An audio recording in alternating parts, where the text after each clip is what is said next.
Hello student, Envira online school में मैं राकेश चौहान आपका एक बार फिर से हार्दिक स्वागत करता हूं। और आज आपके लिए लेके आया हूं पार्ट 5। इससे पहले हमने 4 पार्ट पढ़ लिए थे और आज का पार्ट है जो बोर्ड एग्जाम की दृष्टि से भी बहुत महत्वपूर्ण है, क्योंकि इसमें हम पढ़ेंगे ऑक्सीकरण तथा अपचयन।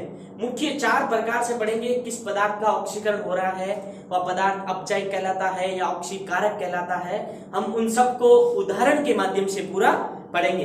मैं बात कर रहा हूं ऑक्सीकरण तथा अपचयन की, तो इनको हम 4 पॉइंट के माध्यम से समझेंगे। तो पहला पॉइंट है, हेडिंग लगा लेना आप, ऑक्सीजन की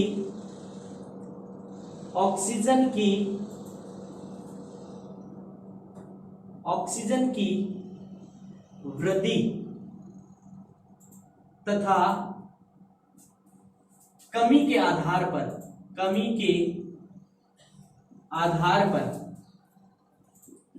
ऑक्सीजन की वृद्धि तथा कमी के आधार पर, जिनमें ऑक्सीकरण की वृद्धि भी होती है, ऑक्सीकरण की कमी भी होती है, उन्हें आप क्या बोलोगे? तो एक तरफ हम पढ़ेंगे ऑक्सीकरण को और दूसरी तरफ हम पढ़ेंगे अपचयन को। किसको पढ़ेंगे? अपचयन। तो एक तरफ ऑक्सीकरण और दूसरी तरफ अपचयन। हम किसके आधार पर पढ़ेंगे कि ऑक्सीजन की वृद्धि और ऑक्सीजन की कमी होगी। एक ऐसा पदार्थ पढ़ेंगे जिसमें ऑक्सीजन की वृद्धि होगी और दूसरे में ऑक्सीजन की कमी होगी। जिसमें वृद्धि होगी उसे क्या बोलेंगे और जिसमें कमी होगी उसे क्या बोलेंगे? तो पहले मैं बात कर रहा हूं ऑक्सीकरण की। तो एग्जाम में पूछा जाए ऑक्सीजन की कमी तथा वृद्धि के आधार पर ऑक्सीकरण व अपचयन को समझाइए, तो इस तरीके से आपको समझाना है। मैं बात करूं ऑक्सीकरण की, तो इसमें किसी पदार्थ में ऑक्सीजन की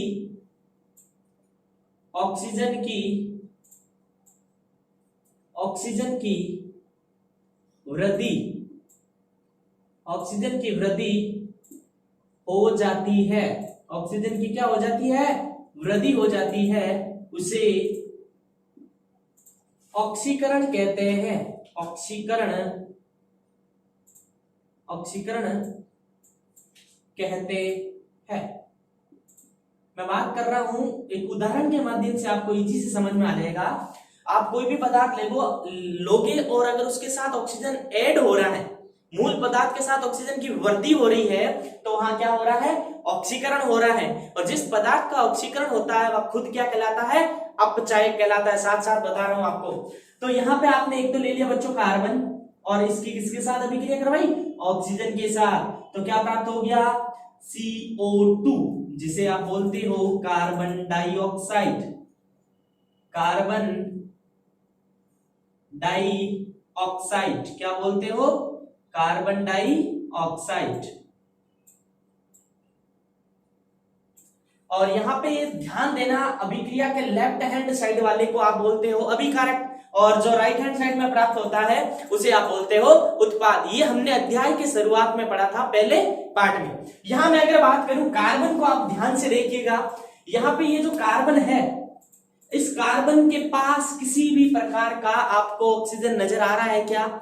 नहीं आ रहा है। ये ऐड है, प्लस में वो नहीं, लेकिन मूल पदार्थ में देखो ऑक्सीजन नजर नहीं आ रहा है। लेकिन अभिक्रिया के बाद देखा गया कार्बन के साथ कौन ऐड हो गया? ऑक्सीजन। तो कार्बन के साथ किसकी वृद्धि हो रही है? ऑक्सीजन की वृद्धि हो रही है। तो यहां पर कार्बन का कार्बन डाइऑक्साइड में क्या हो रहा है? ऑक्सीकरण। क्या हो रहा है? ऑक्सीकरण। तो इसमें किसका ऑक्सीकरण हो रहा है? कार्बन का। तो जिस पदार्थ का, ध्यान देना यहां बता रहा हूं मैं, जिस पदार्थ का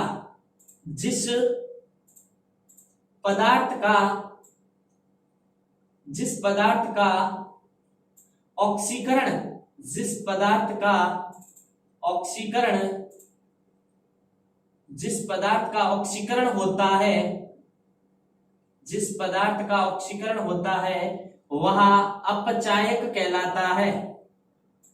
वह अपचायक कहलाता है। वह अपचायक कहलाता है। तो यहाँ पे ये कार्बन किसकी तरह कार्य करेगा? अपचायक। किसकी तरह कार्य करेगा? अपचायक। तो एक और उदाहरण ले रहा हूं बच्चों, जैसे मैग्नीशियम का तार को अगर आप जलाओगे तो हमारे पास कौन सा तार है? मैग्नीशियम का, और वायु की उपस्थिति में जलाओगे तो क्या प्राप्त होगा? MgO। तो अब ध्यान देना, इस मैग्नीशियम के पास आपको कहीं भी ऑक्सीजन नजर आ रहा है? मूल पदार्थ के साथ ऑक्सीजन नहीं है। अभिक्रिया के बाद देखा गया मैग्नीशियम के साथ ऑक्साइड ऐड हो गया, यानी यहाँ ऑक्सीजन 0 था। अभिक्रिया के बाद देखा गया तो ऑक्सीजन कितना हो गया? 1।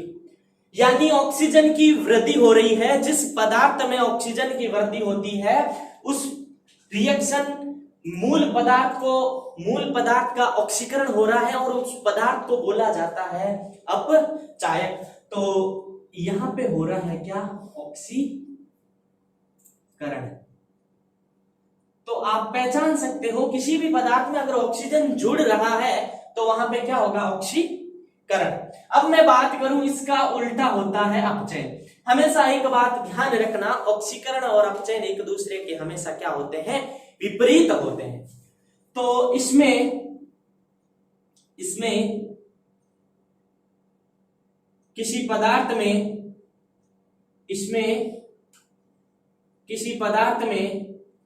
ऑक्सीजन की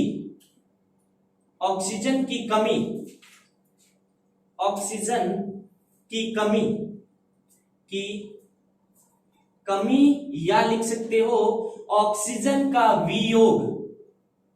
ऑक्सीजन का वियोग होता है। ऑक्सीजन का वियोग होता है, यानी ऑक्सीजन का बाहर निकलना वियोग होता है, या ऑक्सीजन की कमी होती है, उसे अपचयन कहते हैं। उसे क्या कहते हैं बच्चों? अपचयन कहते हैं। अब मैं बात करूं इसके उदाहरण की, तो ऐसे उदाहरण जिनमें मूल पदार्थ में ऑक्सीजन था, अभिक्रिया के बाद ऑक्सीजन नहीं बचेगा, उन्हें आप क्या बोल सकते हो? अपचयन। जैसे हमारे पास MgO था तो ये बन सकता है Mg+O।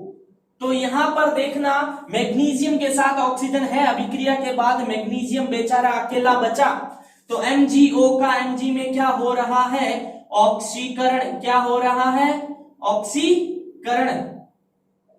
क्या हो रहा है? ऑक्सीकरण।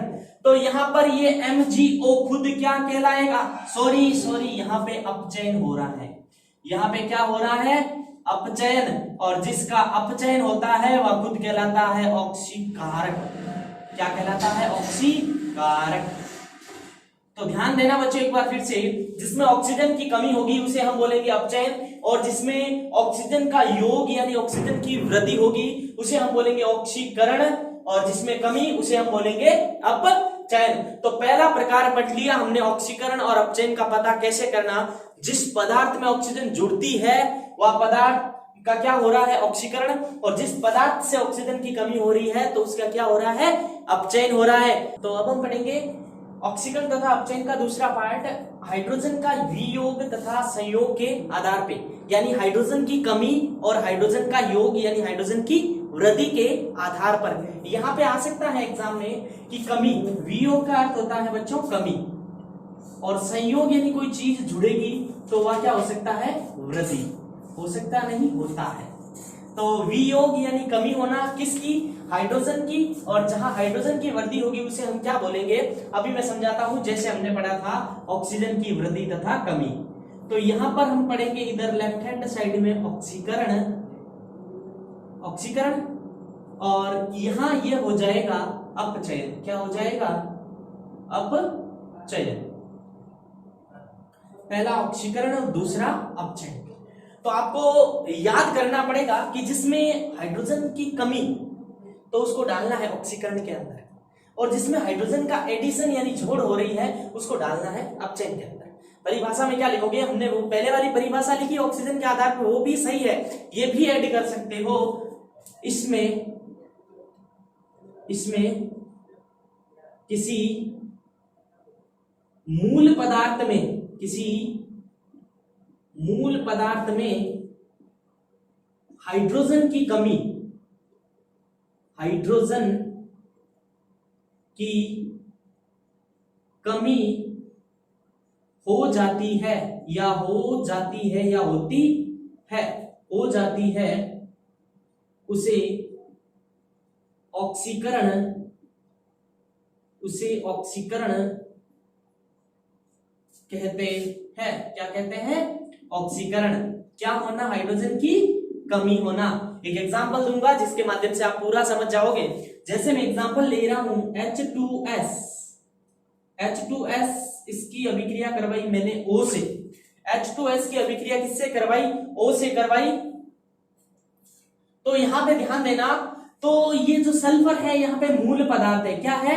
मूल पदार्थ है। तो यहां क्या होगा? ध्यान देना, H2O प्लस S। ध्यान देना, इस सल्फर के साथ मूल पदार्थ सल्फर है, हाइड्रोजन 2 था लेकिन हाइड्रोजन बचा 0। या आप ऐसे भी ले सकते हो, हाइड्रोजन सल्फाइड केवल लेके उसमें से सल्फर को बाहर निकाल के H2, ये भी अभिक्रिया ले सकते हो। और इस अभिक्रिया में ध्यान से देखना, सल्फर मूल पदार्थ है, इसके साथ 2 हाइड्रोजन ऐड है ऑलरेडी। अभिक्रिया के बाद देखा गया कि सल्फर अकेला और हाइड्रोजन इससे बाहर निकल गया। तो यहां सल्फर के पास 2 हाइड्रोजन थे लेकिन अभिक्रिया के बाद केवल 0 बचा, यानी हाइड्रोजन की कमी हो रही है। हाइड्रोजन का बाहर निकलना, हाइड्रोजन का त्यागना या हाइड्रोजन का वियोग होना ही क्या कहलाता है? ऑक्सीकरण। बात करते हैं अपचयन की। तो इसमें मूल पदार्थ में, इसमें मूल पदार्थ में हाइड्रोजन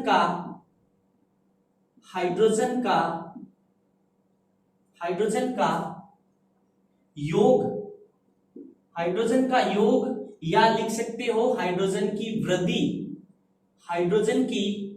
वृद्धि होती है। हाइड्रोजन की क्या होती है? वृद्धि होती है। उसे अपचयन कहते हैं, उसे अपचयन कहते हैं, अपचयन कहते हैं। क्या कहते हैं? अपचयन। तो एक इसका बहुत महत्वपूर्ण उदाहरण है जो सीधा एग्जाम में पूछा जा सकता है। तो जैसे संतृप्त और असंतृप्त वसाएं होती है, क्या होता है कि जब असंतृप्त वसा जिसमें डबल बॉन्ड होते हैं वो कन्वर्ट हो जाती है संतृप्त वसा में। तो मैं बात करूं जैसे CH2 double bond CH2 ethene. अब इसके साथ मैं हाइड्रोजन ऐड करूं, क्या करूं? हाइड्रोजन ऐड प्रेजेंट ऑफ निकल की उपस्थिति में। और यहाँ पे जो निकल है किसकी तरह कार्य करता है? आगे आने वाली क्लासों में हम पढ़ेंगे, उत्प्रेरक के बारे में पूरी जानकारी पढ़ेंगे। तो यहाँ पे ये क्या बनेगा? CH3 single bond CH3। अब मैं इसकी पूरी कहानी आपको बताऊंगा, ध्यान देना कैसे बॉन्ड टूटते हैं केमिस्ट्री में। ध्यान देना, यहाँ पे जो ये हाइड्रोजन है, क्या मैं इसको ऐसे लिख सकता हूं? इसको ऐसे लिख सकता हूं। और एक चीज आपको बता देता हूं पहले ही, जब एक बॉन्ड टूटता है तो 2 इलेक्ट्रॉन फ्री होते हैं। कितने इलेक्ट्रॉन फ्री होते हैं? 2। अब जब 2 इलेक्ट्रॉन जुड़ेंगे तो वापस क्या बनेगा? एक बॉन्ड।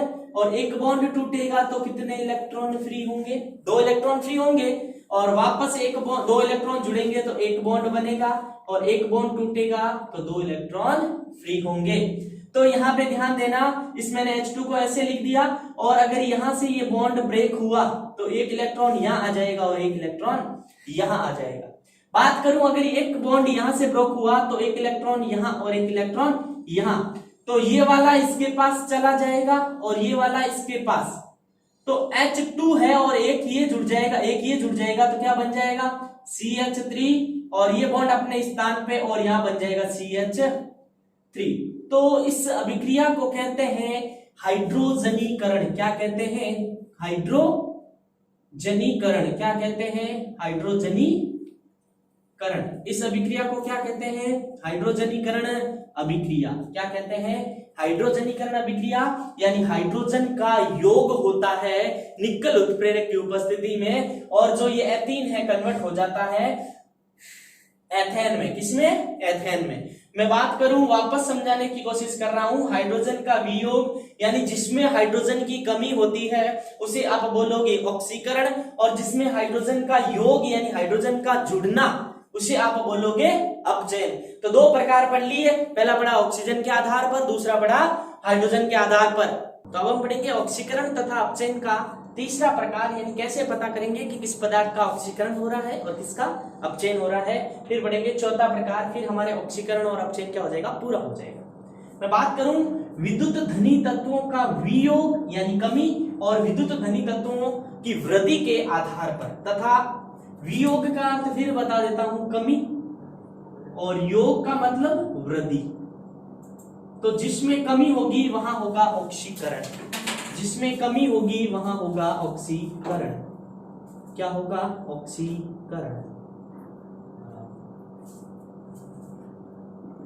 तो इसमें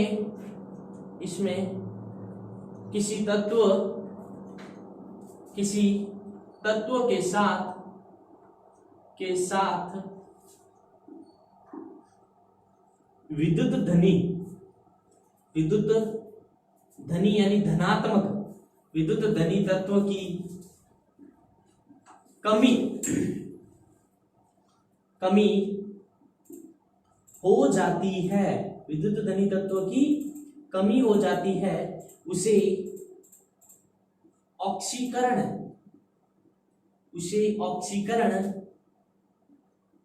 कहते हैं। क्या कहते हैं?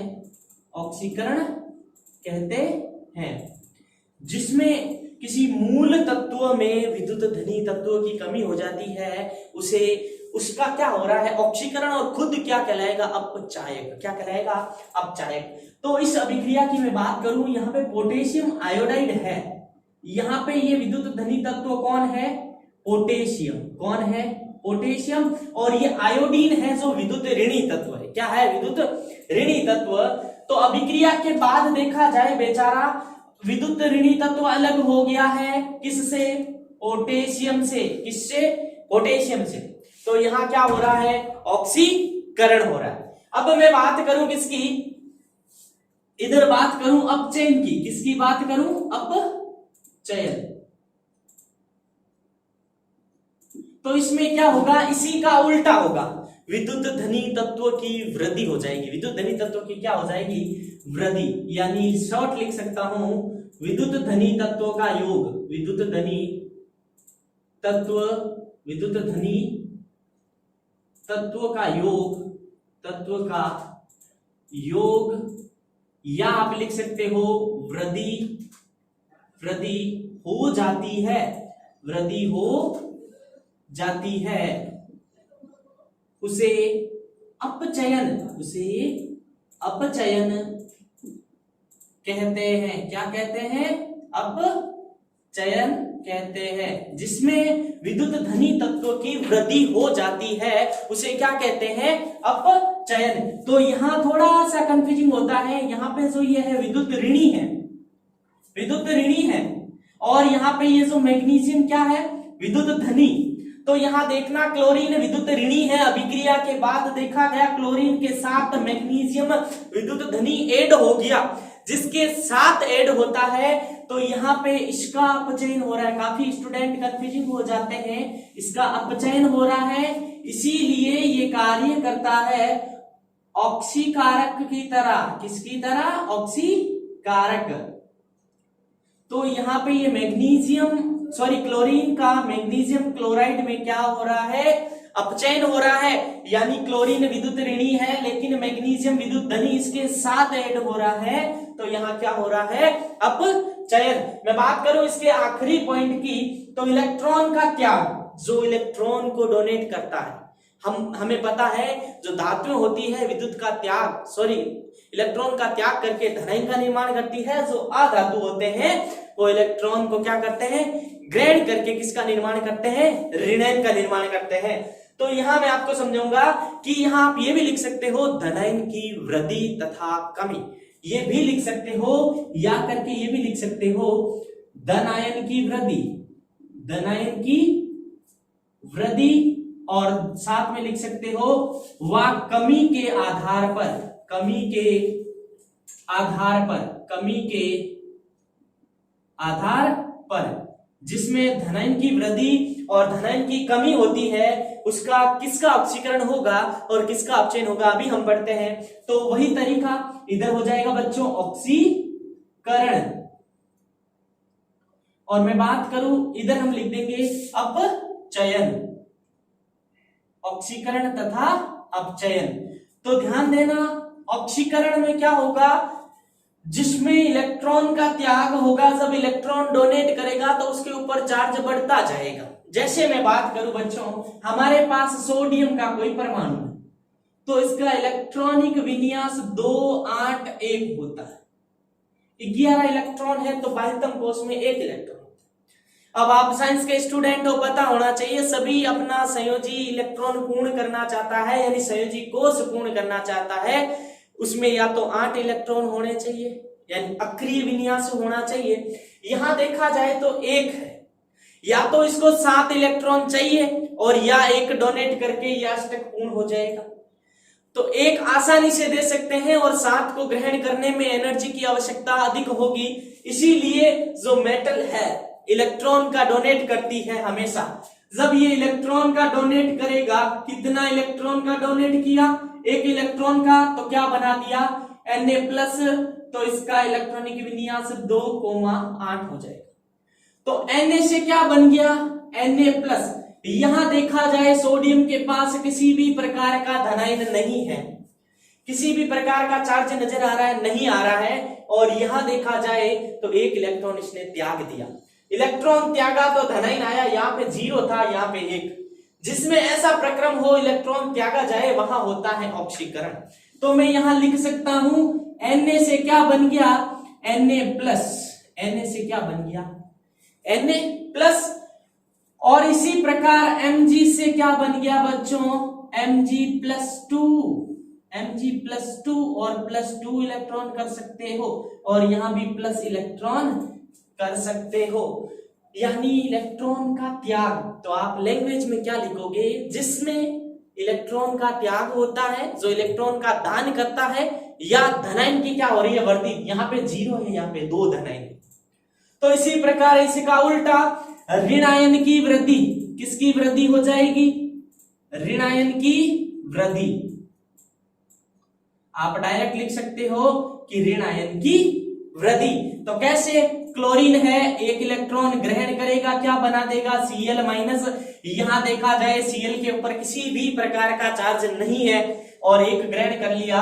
इलेक्ट्रॉन का ग्रहण जितना अधिक ऋणायन होगा उतना ही उसका ऑक्सीकरण होता जाएगा, और यहाँ प्लस होगा तो ऑक्सीकरण, और यहाँ हो जाएगा अपचयन। यानी यहाँ धनायन की वृद्धि होगी, जहां धनायन की वृद्धि होगी वहां होगा ऑक्सीकरण, और जहां ऋणायन की वृद्धि होगी वहां होगा अपचयन। तो आज की क्लास में हमने ऑक्सीकरण क्या होता है और अपचयन क्या होता है 4 तरीके के माध्यम से समझा। इनमें से एग्जाम में पूछा जाता है कोई 2।